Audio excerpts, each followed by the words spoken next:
Fisiología bacteriana. Objetivos: conocer las características fisiológicas de las bacterias, identificar las condiciones físico-químicas necesarias para el desarrollo de los microorganismos. La fisiología bacteriana estudia el conjunto de procesos que realiza la bacteria para sobrevivir, relacionarse con su entorno y reproducirse. Lo realiza a través de lo que se conoce como metabolismo bacteriano, que es el conjunto de reacciones químicas y vías metabólicas que realiza el microorganismo para poder realizar sus funciones vitales, como la nutrición, la reproducción y la respiración. El conocimiento de la fisiología y del metabolismo bacteriano tiene algunas aplicaciones prácticas muy importantes. Permite conocer el modo de vida y el hábitat de diferentes especies bacterianas. También nos permite identificar al ser humano como un hospedero, como un lugar donde las bacterias pueden prosperar, vivir y encontrar condiciones favorables. El ser humano como hospedero ofrece una gran variedad de nichos ecológicos que se diferencian entre sí por aspectos físicos químicos. Dentro de esos nichos, múltiples nichos ecológicos, debemos destacar los nichos que ofrece la cavidad oral. También nos permite formular medios de cultivo para el aislamiento y identificación de estos patógenos participantes en enfermedades humanas en el laboratorio. ¿Sí? Nos permite aislar a las bacterias in vitro y poder con ello obtener el diagnóstico de diferentes enfermedades infecciosas. También desde el punto de vista terapéutico tiene una importante aplicación porque nos permite conocer y entender el modo de acción de algunos agentes antimicrobianos. El metabolismo tiene tres funciones específicas. El metabolismo se desarrolla la bacteria para cumplir tres funciones específicas: obtener energía química del entorno, almacenarla para utilizarla luego en diferentes funciones celulares, transformar los nutrientes exógenos en unidades precursoras de los componentes macromoleculares de la célula bacteriana y a su vez degradar moléculas necesarias para las funciones celulares específicas, como por ejemplo movilidad y captación de nutrientes, entre algunas de las funciones. El metabolismo tiene lugar a través de secuencia de reacciones que son catalizadas enzimáticamente y se dividen en dos tipos importantes de reacciones que tienen que ver con el anabolismo o biosíntesis. Es una reacción metabólica que consume energía y está destinada a la formación de macromoléculas y es necesaria para formar las estructuras y las proteínas que son necesarias para el funcionamiento y el metabolismo bacteriano. Y el catabolismo, que es una vía metabólica en donde se degradan macromoléculas con el objeto de obtener energía, y entre ellas podemos citar, por ejemplo, todas las vías metabólicas que están destinadas a la formación de ATP, de adenosíntrifosfato, que ustedes sabrán que es la medida o la moneda energética necesaria para el funcionamiento celular.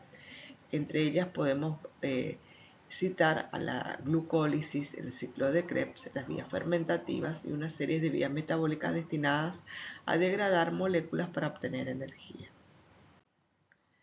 Entre las funciones vitales de la célula bacteriana tenemos la nutrición, respiración y reproducción, ¿sí? Y también estas tres funciones vitales permiten a la bacteria relacionarse con su entorno. Estas funciones vitales de la célula bacteriana son las que se estudian dentro de la ciencia que denominamos fisiología bacteriana, que es el nombre de este tema y este capítulo que vamos a tratar hoy. Dentro de la nutrición, que es una de las funciones vitales de la célula, primero es importante definir lo que se conoce como nutriente.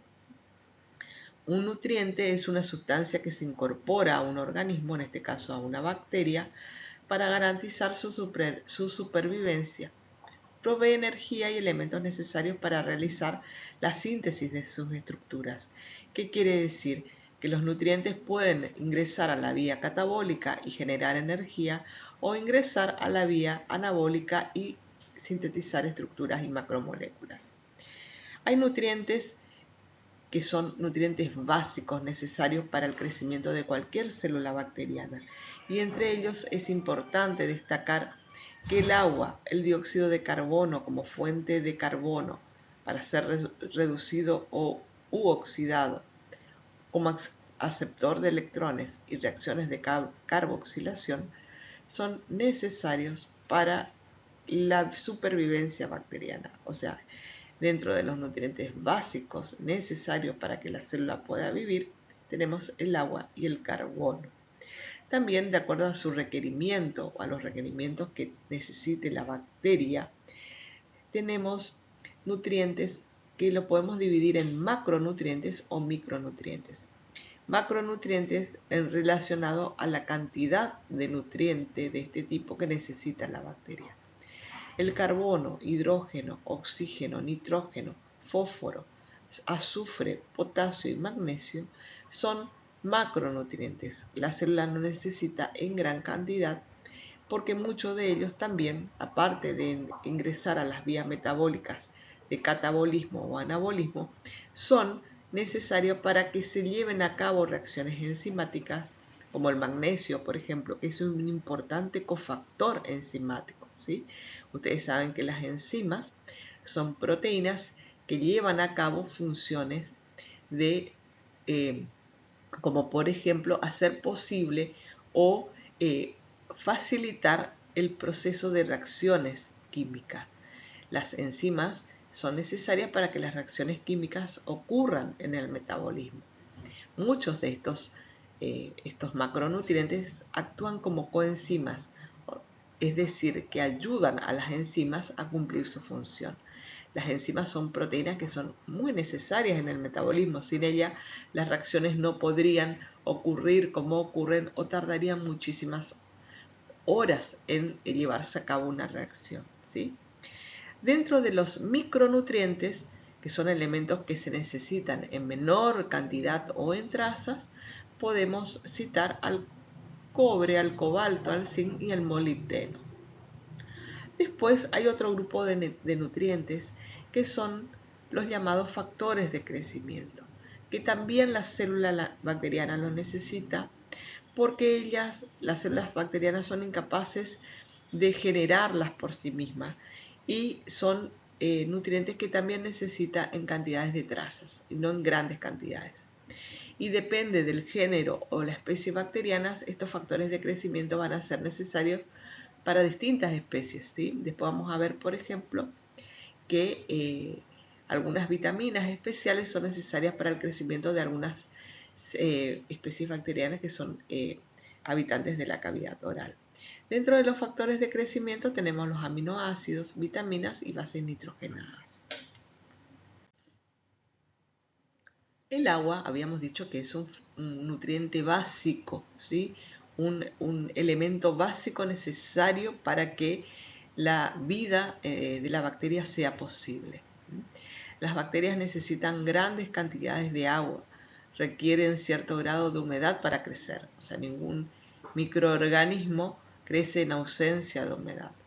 Desde el punto de vista de sus posibles papeles, dentro de las posibles implicancias del agua como molécula, podemos citar que es el principal constituyente del protoplasto bacteriano. Ustedes ya vieron en citología bacteriana que el citoplasma bacteriano y el protoplasto bacteriano tiene un 80% de contenido acuoso, ¿sí? Fíjense que es el principal constituyente del citoplasma bacteriano. Es el medio universal donde ocurren las reacciones biológicas. El 90% de las reacciones biológicas del metabolismo bacteriano ocurren en presencia de agua. Es un reactante en exceso. ¿Qué quiere decir esto? Que en una reacción bioquímica se produce agua como producto final, Y uno de ellos, un ejemplo muy importante, es la respiración. La respiración aeróbica, que vamos a ver de qué se trata, genera en el proceso, ¿sí? Como producto final de la cadena oxidativa, agua. ¿Cuáles son las fuentes de agua que pueden tener en sí la bacteria? ¿Sí? Como decíamos hoy, procedente del proceso de oxidorreducción, como parte del proceso, y al terminar la cadena respiratoria de oxidorreducción se genera agua. Y también la parte más importante, si se quiere decir, a diferencia de esta producción endógena, es el acceso exógeno al agua, que procede del medio y se difunde por difusión pasiva a través de la pared y de la membrana citoplasmática. Otro nutriente básico es el carbono. El carbono es el mayor constituyente de la célula bacteriana. El carbono es la molécula constituyente de la materia viva por excelencia. Por lo tanto, nos llama la atención que se requiera más carbono que cualquier otro nutriente. Es un nutriente básico y es un macronutriente. De acuerdo a la forma que las bacterias la utilizan, la podemos clasificar en dos tipos. En bacterias autótrofas, que son capaces de sintetizar casi todos sus componentes orgánicos a partir de componentes inorgánicos como el dióxido de carbono. Y las bacterias heterótrofas utilizan sustancias orgánicas como fuente de carbono, y en este último grupo se encuentran casi todas las bacterias de interés médico. En el caso del fósforo, que dijimos hoy que es un macronutriente, se requiere en forma de fosfatos. La bacteria lo adquiere en forma de fosfatos, que puede ser orgánico o inorgánico. El fósforo tiene un uso, o su utilidad es principalmente para la síntesis de los ácidos nucleicos y los fosfolípidos. También aparece como coenzima en algunas reacciones metabólicas y en proteínas. En el caso de las sales minerales, que son las fuentes de aniones, como por ejemplo el cloruro, y cationes, que son necesarios para las células, tenemos los siguientes cationes que son necesarios en cantidades relativamente grandes, como el potasio, magnesio, calcio y hierro. Fíjense que estos elementos son utilizados por la célula en forma iónica, ¿sí? Ya sea aniónica o iónica, y son necesarios para su metabolismo. En el caso del ion potasio con carga positiva, interviene en la activación de una variedad de enzimas, incluyendo las que participan en la síntesis proteicas. También en las bacterias gram positivas, que ustedes ya habrán visto la composición de la pared de las gram positivas, que tiene una característica importante, que aparte de estar formada por una gran capa de mureína, tiene en su pared ácidos teicoicos y lipoteicoicos que actúan como antígeno y están anclados los lipoteicoicos en la membrana citoplasmática de la bacteria, ¿sí?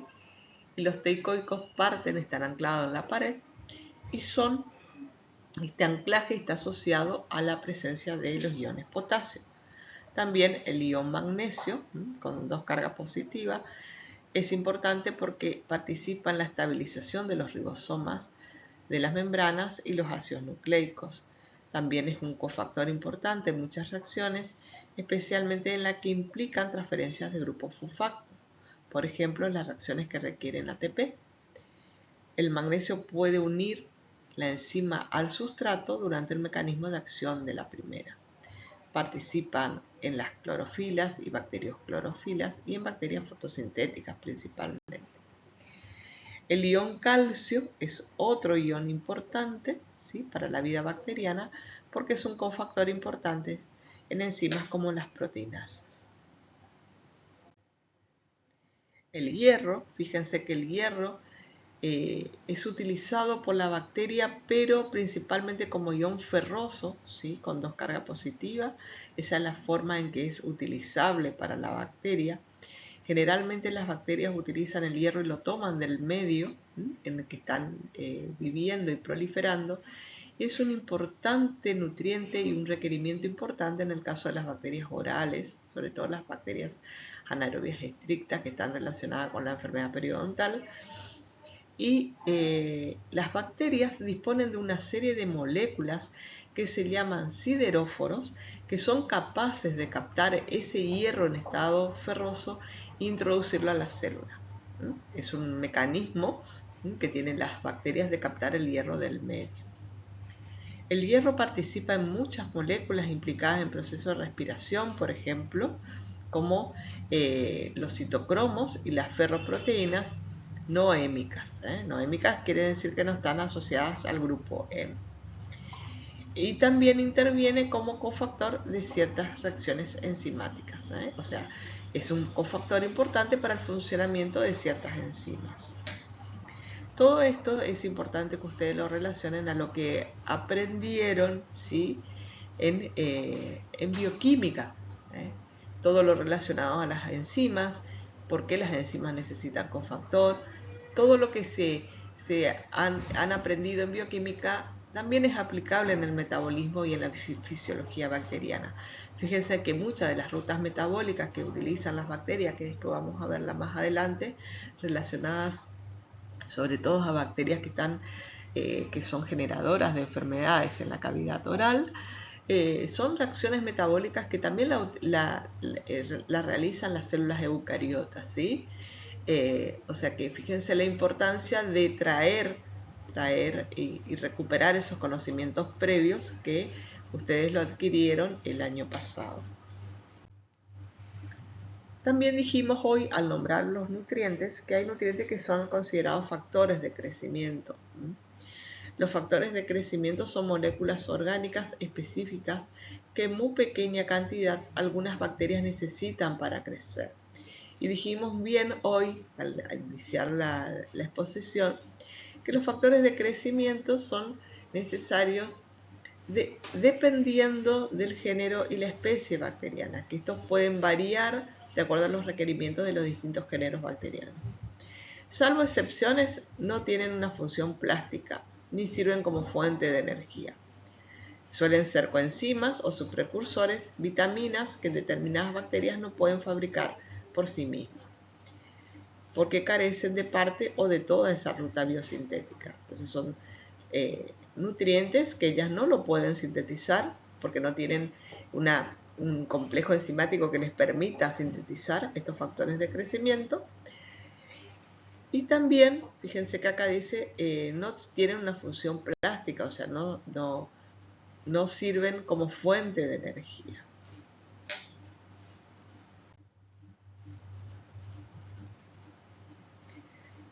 ¿Cómo difunden o cómo acceden estos nutrientes a la célula bacteriana? Si ustedes bien recuerdan, la célula bacteriana está conformada de afuera hacia adentro por una pared bacteriana, una membrana citoplasmática y el citoplasma.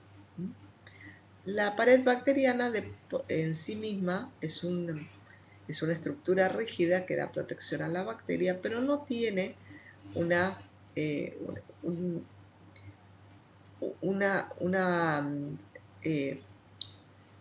permeabilidad selectiva, ¿sí? Ella tiene una permeabilidad poco selectiva y deja pasar muchas moléculas hacia la membrana citoplasmática. En la membrana citoplasmática es donde se seleccionan las moléculas que son importantes o necesarias o que la célula bacteriana va a permitir introducirlas o no, ¿sí? Hay mecanismos para el ingreso de estos nutrientes a través de la célula bacteriana, a través de esta membrana, y estos mecanismos también, al igual que en la célula eucariota, se clasifican en mecanismos de transporte pasivo y mecanismos de transporte activo. ¿En qué se diferencian estos mecanismos? En el gasto o no, o en el insumo o no de energía para transportarlas del exterior al interior celular. Hay mecanismos de difusión simple, ¿sí? Como el agua, por ejemplo, el agua ingresa a la célula por difusión simple, que es un mecanismo de transporte pasivo. hay moléculas que ingresan a través de proteínas, que son proteínas facilitadoras del ingreso de estos nutrientes, que son mecanismos de difusión facilitada, donde intervienen porinas y proteínas que facilitan la difusión de estos solutos, de estos nutrientes del exterior al interior celular.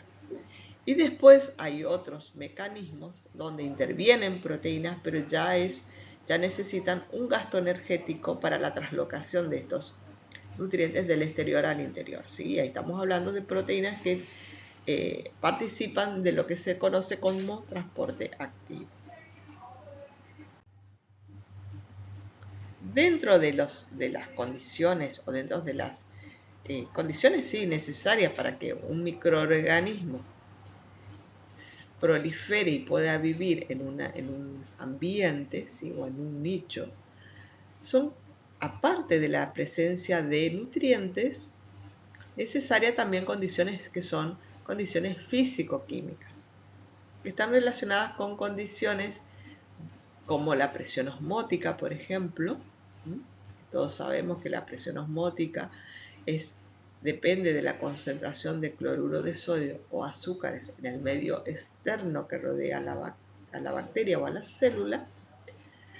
Para la bacteria, la presión osmótica ideal, al igual que para una célula eucariota, varía del 0,1 al 1% de concentración de cloruro de sodio, que quiere decir que está relacionado a unos mol de presión osmótica en el exterior celular, ¿sí? Esa es la presión osmótica en que la bacteria puede sobrevivir. Si bien es cierto, hay algunas especies bacterianas, como el Staphylococcus aureus, por ejemplo, que pueden vivir en un ambiente hipertónico, en un ambiente rico en sales, hasta de un 3 a un 10% de concentración de cloruro de sodio, porque presenta un grupo de reacciones enzimáticas que así lo permiten, y son bacterias halófilas.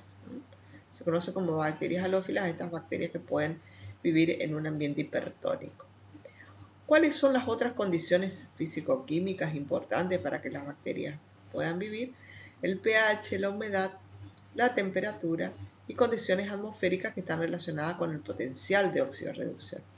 Siempre que hablamos de potencial de oxidorreducción, estamos hablando de los tipos respiratorios, ¿sí? La atmósfera que necesita la bacteria para poder respirar, porque las bacterias, al igual que las células eucariotas, o las células de nuestro organismo, que son células eucariotas, necesitan de la respiración.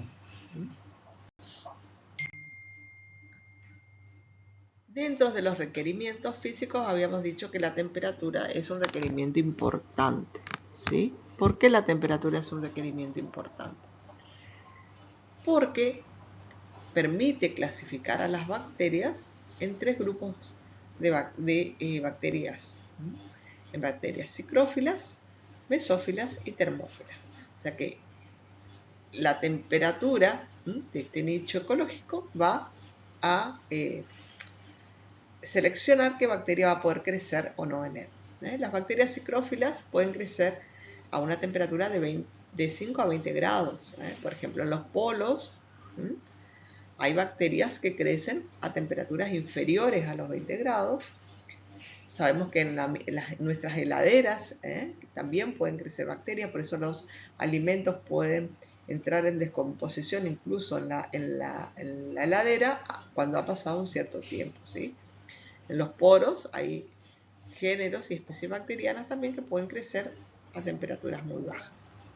Después tenemos el otro extremo, donde hay bacterias que pueden crecer incluso en las aguas termales, en los volcanes. Alrededor de los volcanes se ha encontrado la presencia de algunas especies bacterianas. Son bacterias termófilas que pueden crecer a 55 u 80 grados. Y después, por último, tenemos el grupo de las bacterias mesófilas.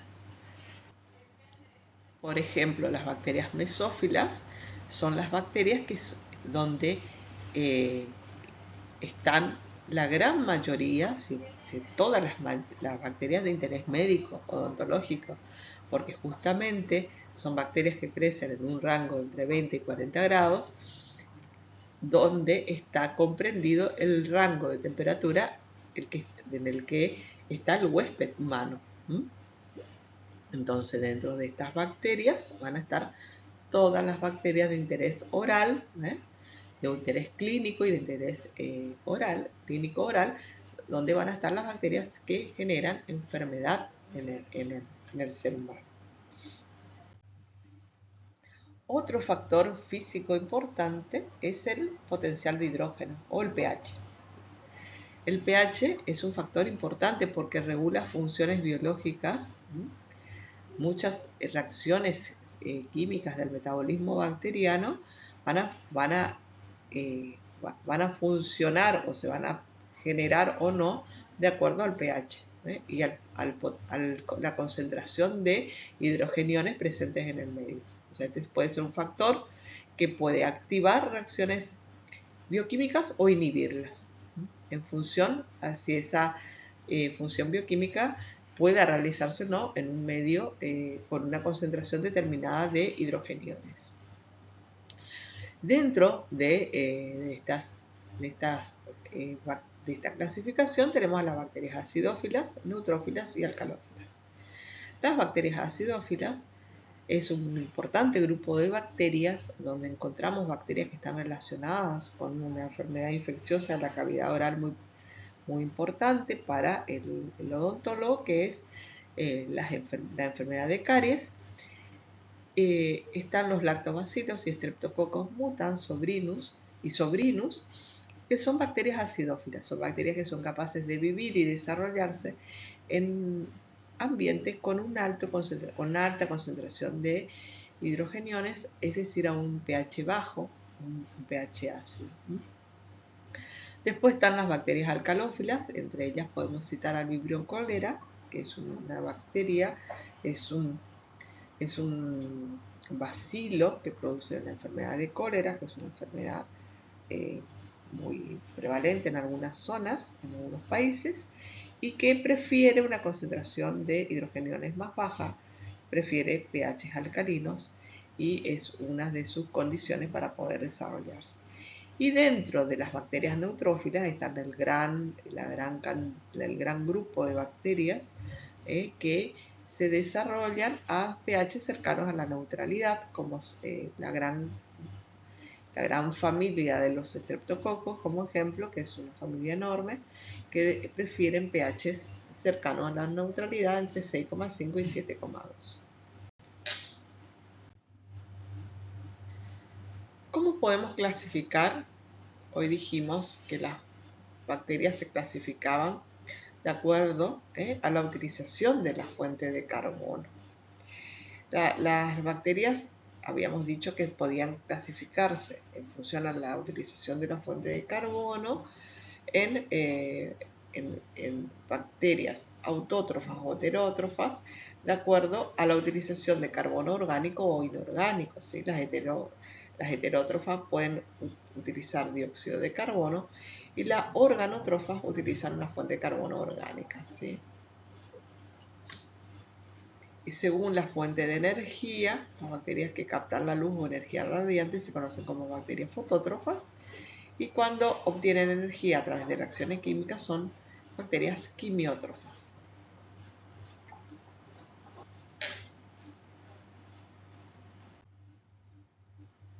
Cuando se combina la fuente de energía y la fuente de carbono, ¿sí? Combinamos las dos características, tenemos bacterias que pueden ser fotoautótrofas, que requieren luz y utilizan el carbono a través del dióxido de carbono, fotoheterótrofas, que utilizan la energía lumínica y el carbono en forma de compuestos orgánicos como alcoholes, ácidos grasos, quimiautótrofas, que obtienen la energía necesaria a través de reacciones químicas e incorporan carbono a través del dióxido, y quimioterótrofas, que obtienen energía por medio de reacciones químicas e incorporan el carbono de compuestos orgánicos.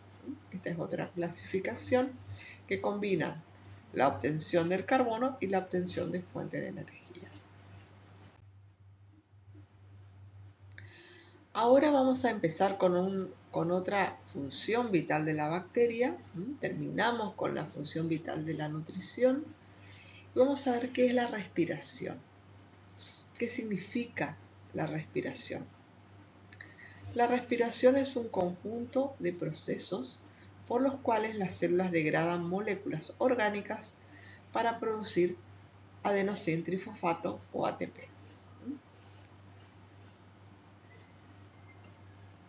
La respiración celular puede ser considerada como una serie de reacciones de óxido-reducción en las cuales las moléculas combustibles son paulatinamente oxidadas y degradadas liberando energía. O sea que la respiración es un proceso de oxidación-reducción que se lleva a cabo, que las bacterias llevan a cabo para obtener energía. Lo mismo ocurre en nuestras células, ¿sí? Porque es importante hacernos esta pregunta. ¿Por qué respiramos? ¿Para qué necesitamos el oxígeno? Y también acá es importante recordar qué son las reacciones de óxido-reducción, ¿sí? Volvemos a físico-química o química biológica y retomamos, ¿no? Pueden retomar o repasar qué son las reacciones de óxido-reducción, que son reacciones donde se van transportando, ¿sí? Pasando electrones, y su importancia en lo que es todo el proceso de respiración. Nosotros, si nuestras células eucariotas, nosotros somos organismos vivos que necesitamos oxígeno. Entonces, en toda esta cadena respiratoria, el último aceptor de electrones es el oxígeno. Por eso somos organismos aerobios. No podemos vivir sin oxígeno porque lo necesitamos para respirar.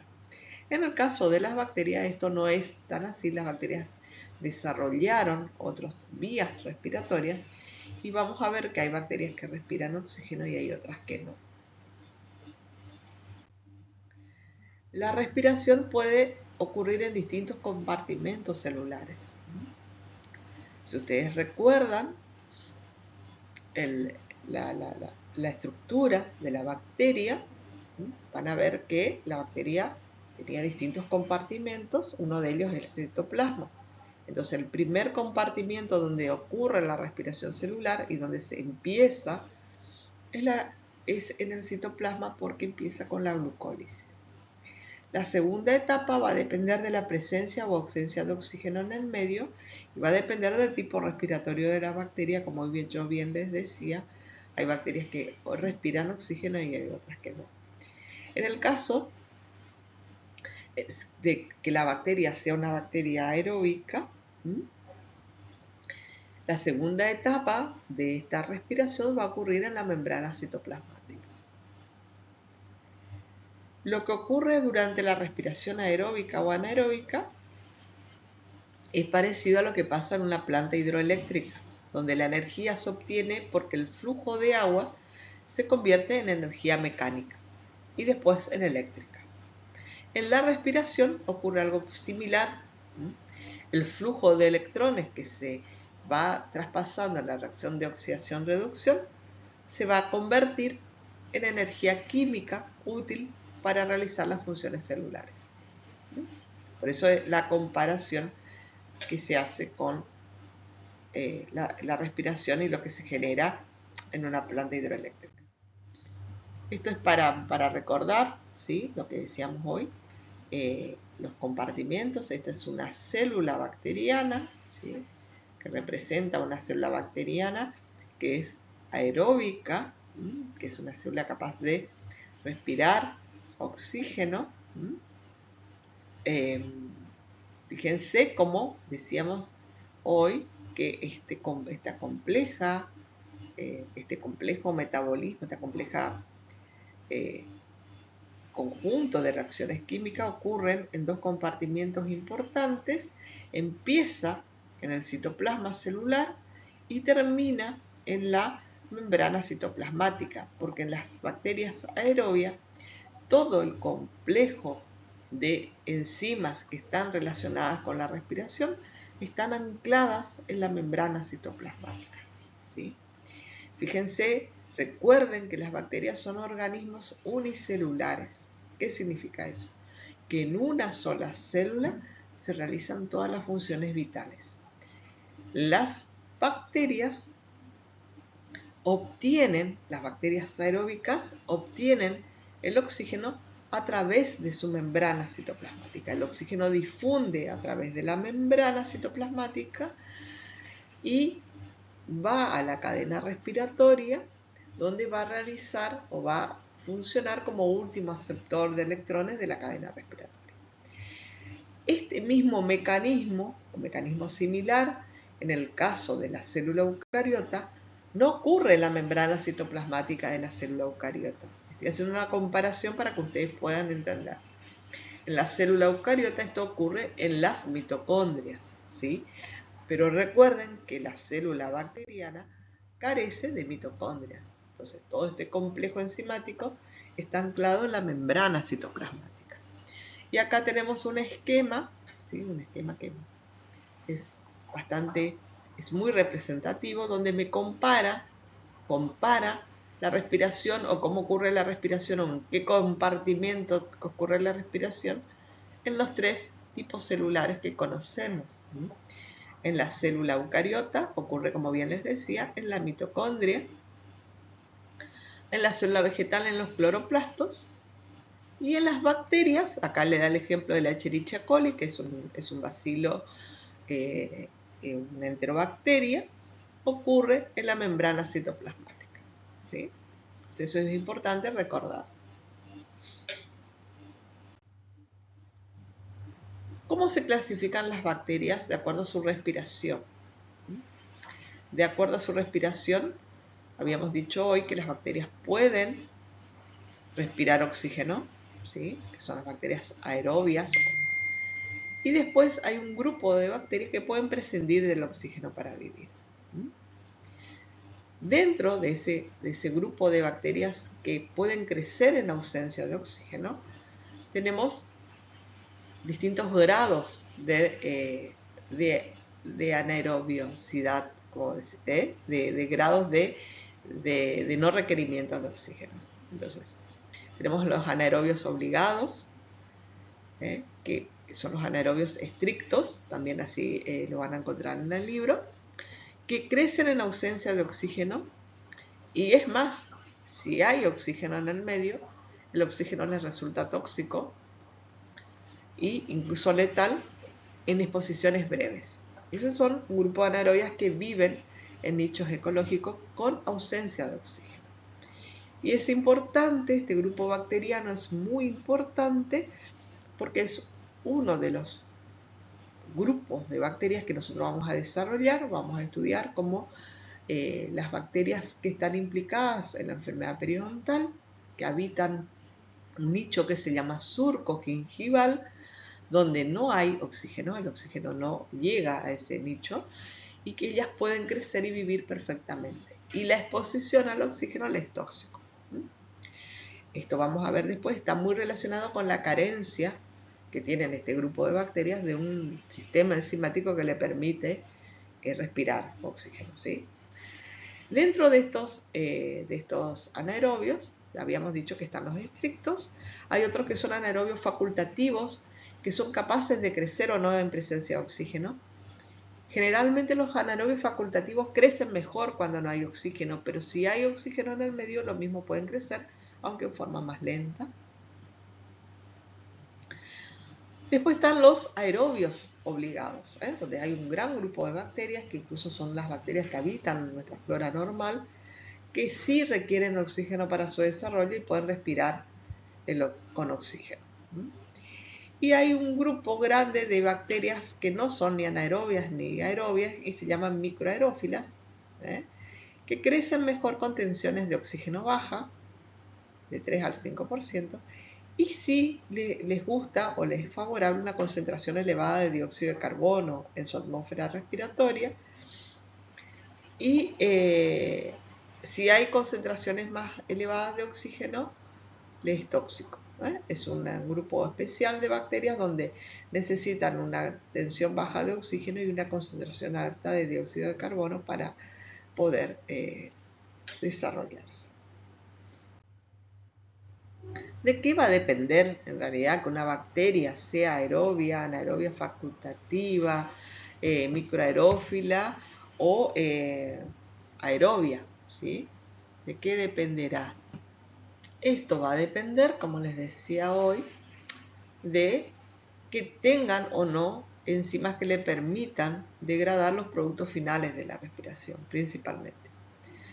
Cuando un organismo respira con oxígeno, ya sea un organismo procariota como las bacterias o células eucariotas como nuestras células, se generan como productos finales de la respiración, ustedes lo sabrán porque lo habrán estudiado ya, iones que son aniones como el anión superóxido, que son radicales libres, son sumamente tóxicos para la célula. Se origina también, se genera agua oxigenada, que también es tóxico para las células si se deposita dentro del ambiente celular.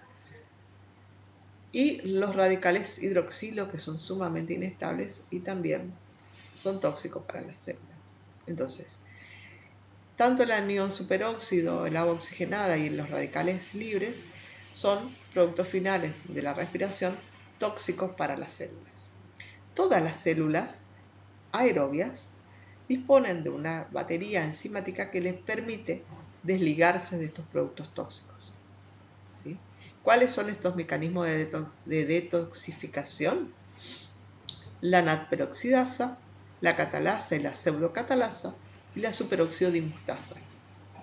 Estos tres complejos enzimáticos nos liberan de estos productos tóxicos que se generan después de la respiración. Si la célula bacteriana tiene tiene en su batería enzimática estas enzimas, las bacterias van a poder, este grupo bacteriano va a poder respirar oxígeno sin sufrir la toxicidad de los productos finales de la respiración. Si las bacterias no tienen estos productos enzimáticos o tienen solo alguno de estas enzimas y no todas, ahí la bacteria va a tener que hacer uso de otra vía respiratoria para no terminar intoxicada con los productos finales, o va a requerir bajas tensiones de oxígeno o va a poder desarrollar en oxígeno como una vía alternativa. Todas las bacterias que utilizan metabólicamente el oxígeno deben disponer de estos sistemas detoxificadores. Si carecen de ellos, no podrán desarrollarse en ambientes con presencia de oxígeno y estaríamos en presencia de bacterias anaerobias. ¿Cuáles son las características del metabolismo anaerobio? Porque si bien es cierto, las bacterias anaeróbicas se desarrollan perfectamente en ausencia de oxígeno, han sabido reemplazar al oxígeno por otras moléculas como aceptor final de electrones, y las anaerobias facultativas que tienen alguno de estos complejos enzimáticos, no todos, pero de algunos disponen, pueden o no desarrollarse en presencia de oxígeno. La característica del metabolismo anaeróbico es diferente en relación a la producción de energía que tiene la respiración con oxígeno o sin oxígeno. Siempre la respiración aeróbica es mucho más rendidora en energía que la respiración anaeróbica. Y eso se va a reflejar en el crecimiento de las bacterias anaerobias estrictas. Las bacterias anaerobias estrictas que tienen un metabolismo anaeróbico tienen un bajo ritmo de multiplicación en relación a las otras bacterias aerobias, o sea, crecen más lentamente. Y se debe a la menor energía que suministra la respiración anaerobia. Por cada ciclo se genera una molécula de ATP en relación al metabolismo aerobio que genera 3 moléculas de ATP. Tiene un escaso poder de síntesis, por ello hay que suministrarle a los medios de cultivo muchos nutrientes y muchas vitaminas, muchos factores de crecimiento. Tiene una importante actividad degradativa, degrada numerosos compuestos orgánicos tienen una gran cantidad de exoenzimas. Vamos a ver que en todo este grupo de bacterias anaerobias tienen exoenzimas, son enzimas que son liberadas al exterior, que no actúan en el interior de la bacteria, sino que son liberadas por medio de vacuolas externas al exterior, como lipasas, carbohidrasas, proteasas, y esto le permite actuar sobre varios sustratos para obtener sus nutrientes. Utilizan la fermentación glucídica y producen de esta forma ácidos grasos de cadena corta. Estos ácidos, además de ser tóxicos tisulares, suelen ser malolientes y a veces son utilizados como fuentes nutricionales por otras bacterias. Por otra parte, como consecuencia del metabolismo glucídico, pueden formar gases como dióxido de carbono. ¿Sí? Es una característica importante de las infecciones por bacterias anaeróbicas que tengan mal olor y son responsables del mal olor en la cavidad oral, del mal aliento, y también producen gases. Y utilizan la descarboxilación de aminoácidos. Y por esta razón se originan catabolitos que son algunas veces inodoros, pero otras veces con olor fétido y pútrido, ¿sí? Que son por la generación de aminas que tienen mal olor. Bueno, acá hacemos una comparación, ¿sí? En realidad, de cómo las bacterias utilizan como principal nutriente la glucosa. Esto lo vamos a retomar cuando veamos metabolismo del Streptococcus mutans, sobre todo. Esta es un ejemplo de cómo se encadenan las reacciones de glucólisis y la reacción de respiración aeróbica y anaeróbica. Cómo ocurre en esta sucesión de etapas que se utilizan para obtener energía. En el caso de la glucosa, ¿sí? La glucosa entra a la célula bacteriana, ¿sí? En el caso de la glucosa, entra al ciclo a la glucólisis. Va a depender si la bacteria es aeróbica o anaeróbica. Si la bacteria es aeróbica, va a ingresar al ciclo de Krebs y va a pasar a la fosforilación oxidativa, ¿sí? Oxidativa en presencia de oxígeno. Y si la bacteria es anaeróbica, va a ingresar a la vía glicolítica, pero esta vía se va a enlazar con una vía metabólica que no va a utilizar oxígeno y va a realizar una fermentación anaeróbica, ¿sí? Y formando ácido láctico como producto final. Esto es importante, chicos, que lo vayan así como masticando o digiriendo, ¿sí? Ya que estamos hablando de fisiología y metabolismo y nutrición, porque esto lo vamos a retomar cuando veamos metabolismo de la sacarosa en el Streptococcus mutans. Grábense, metabolismo de la sacarosa en el Streptococcus mutans. Es importante que esto lo recuerden y lo entiendan para poder entender este tema tan importante que vamos a desarrollar cuando veamos microorganismos cariogénicos.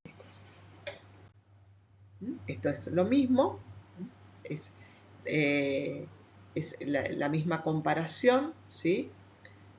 Una ruta para el metabolismo del piruvato, ¿sí? Porque después de la glucólisis se forma el piruvato, que va a pasar a ácido pirúvico, y si ocurre una fermentación láctica, como en el caso de la anaerobiosis, se va a formar como producto final el ácido láctico. Recuerden otra vez que cuando hablamos de microorganismos cariogénicos estamos hablando de microorganismos que son anaerobios facultativos. O sea que principalmente van a utilizar esta vía, ¿sí? Esta vía de respiración anaeróbica.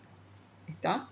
Entonces, por eso es importante que ustedes la vayan conociendo y la vayan entendiendo, porque esto se relaciona mucho con este producto final que se genera como producto de este metabolismo, ¿sí? Y que va a estar implicado en la generación de las caries.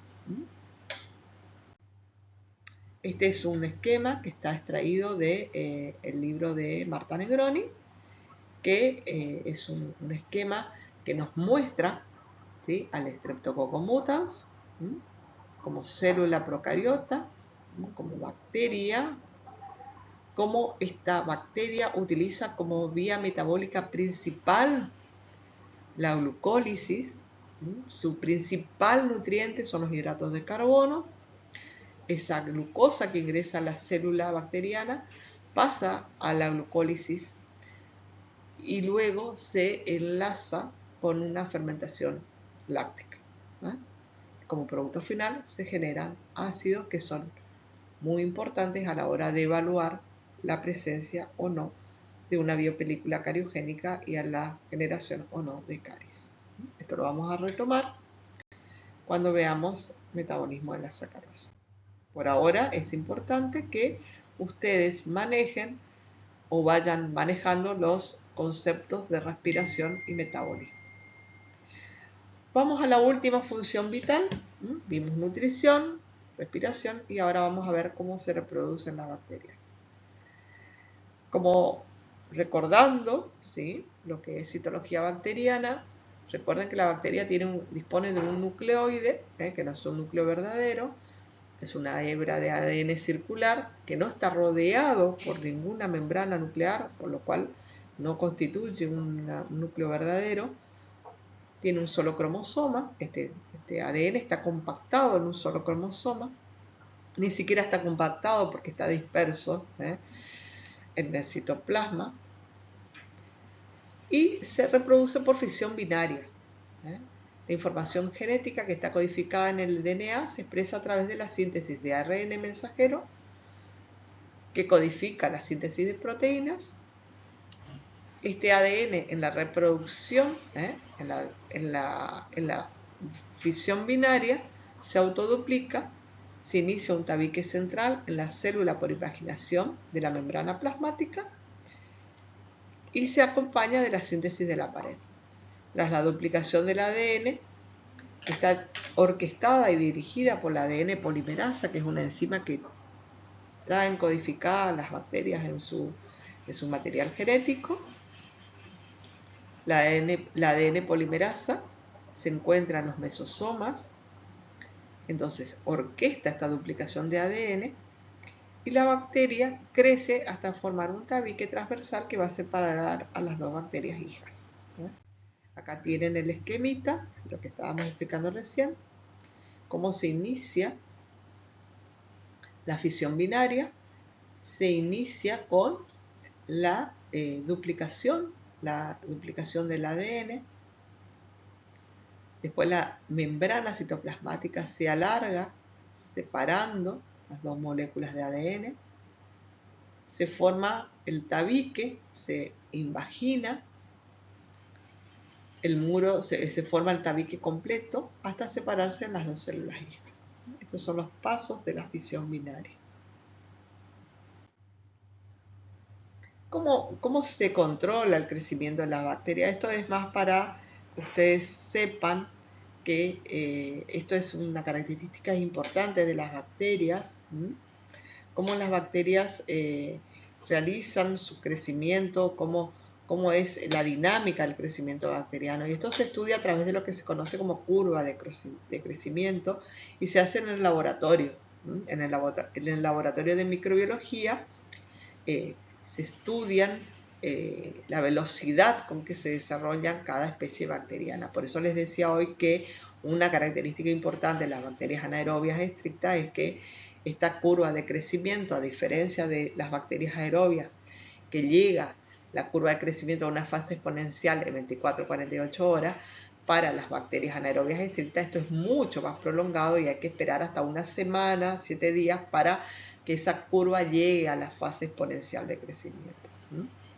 Entonces, si colocamos un microorganismo en un ambiente propicio para su desarrollo y hacemos un gráfico de coordenadas que cuente el número de bacterias presentes en un lapso determinado, se va a obtener lo que se conoce como una curva de crecimiento.